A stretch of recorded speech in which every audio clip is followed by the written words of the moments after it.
Welcome to Board Game Empire. Today we're going to do a review of Floriferous. Now this is a great set collection, card drafting, point style type of game. It's got beautiful art, kind of like painting type. And so what you're pretty much doing is collecting cards. You're going from left to right, then right to left, and left to right. You're pretty much going on each section. So the first player would pick the card from the farthest left, and then you pick the next player picks, and then you keep going down the rows, and you get you pick cards. The way you score is determined on your collection of colors or separate colors or bugs or different things you collect. And so at the end of the game, whoever has the highest score wins. And so there's also these missions that you have to complete. Those give you points as well. And then you also get stones, which add to significant amount of points if you do it right. So there's different ways to pretty much obtain points. It's really easy, quick to play. I think it's 20 minutes. You can play it under 15 minutes once you understand the game. So phenomenal game. We're going to just jump right into the review. So for the rules, I give 5 out of 5. Great rules, well illustrated. The rule book. The rule book could be a little, the font could be a little bigger in the rule book. My wife had trouble with reading some of the content because it's just so tiny. So the rule book could be a little bigger, but it's very detailed. It has a lot of illustrations. It's bold. It highlights certain items. It pretty much also goes to the detail on some of the cards. And so just phenomenal rule book. And so also the text is really easy to read on the cards. The point track is easy to understand, and you almost don't have to look at the book, especially once you play like 1 or 2 games, to reference any of the information and how the mechanic works. So 5 out of 5 in the rules. For components, I would give 5 out of 5. Phenomenal components. Really like the little point for the missions. You put these on the missions, determine on which round you're on, and so the faster you pretty much finish the missions, you get 5 points. And so, but the cards are really nice. They don't bend easily. They're actually really really well made. You can actually even shuffle them. Wife did that during the playthrough.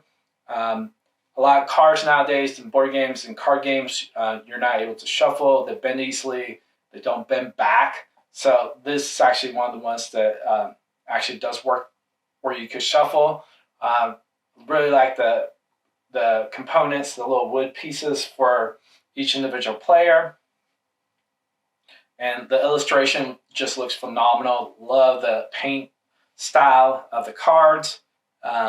So component quality, 5 out of 5. Experience, I would give like a 4.5 out of 5. Just phenomenal experience.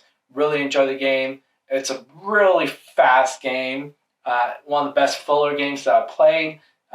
It's just that there's not enough strategic element to the game where I wish it was a little bit longer, the game, and just had a little bit more meat to it. But just a phenomenal game, beautiful game. So 4.5 out of 5 experience. Mechanics, I would give it 4 out of 5. Just great mechanics. Flows very smoothly. There is progression because as you collect cards, it is a set collection type game. So you're trying to get a collection of all the same colors, all different flowers or bugs. So as you pick up cards, you're going to be collecting more points and be able to also finish the missions. And so really enjoy the game. Also, there's many avenues that you could go to try collect points. You could go try to get these cards to the bottom to collect points, or you could go for these cards. And so and then also the missions. So there's 3 different routes you could go and to get your scores for final scoring. So just phenomenal mechanics, 5 out of 5 or 4 out of 5. Just wish that there was a little bit more meat because it was literally 15, 20 minutes, which is a filler game. I understand that, and that's what they're going for. But I just wish that there was just a little bit more mechanics to it. But really enjoyed it. Keep it in our collection. This is a great game. So replayability, I would give it like a 4.5 out of 5. High replayability because there are a lot of cards. I think there's, let me see, there's let's see, there's 21 desire cards, 60 cards, garden cards, then 10 crow cards. Those were for solo. 21 desire cards, 9 bounty cards. So there's a lot of cards. It's just wish that there was more mechanics to it, just a little bit more. I think it just needs a little extra push for me. But replayability, I would give it 4 out of 5.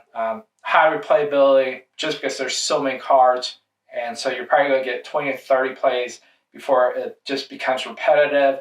Also, the downtime is really low.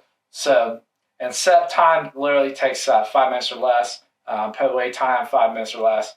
And so you're looking at probably 30 minutes max between plays, setup, and everything. And if you include teaching it, you're looking probably at 5 to 10 minutes. So you're looking at 40 minutes.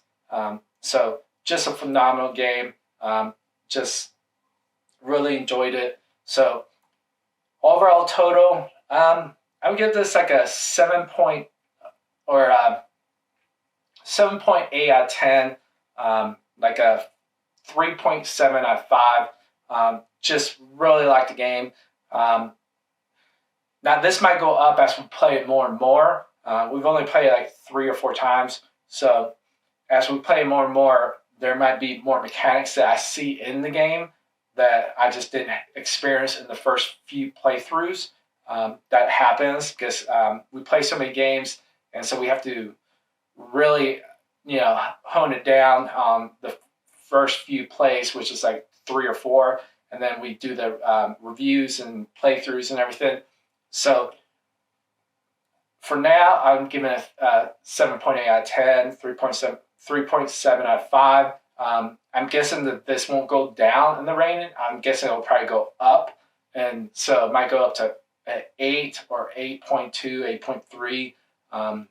Also, if they come out with an expansion with more cards that it's incorporated in the game, it's definitely going to go higher because it's already a phenomenal game. It's a beautiful game.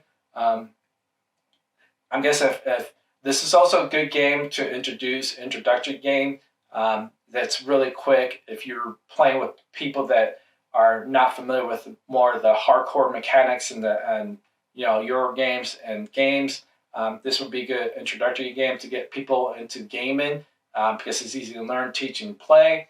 And so it literally you could do it in 30 minutes. And so you could teach them fairly fast and get them into the gaming.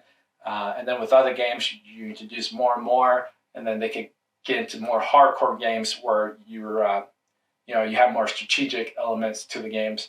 But this is a phenomenal filler gateway kind of game. So if you like this video, please like and subscribe. Social media is down below in the description. I'm going to have a link where to buy the game, and we'll see you in the next video.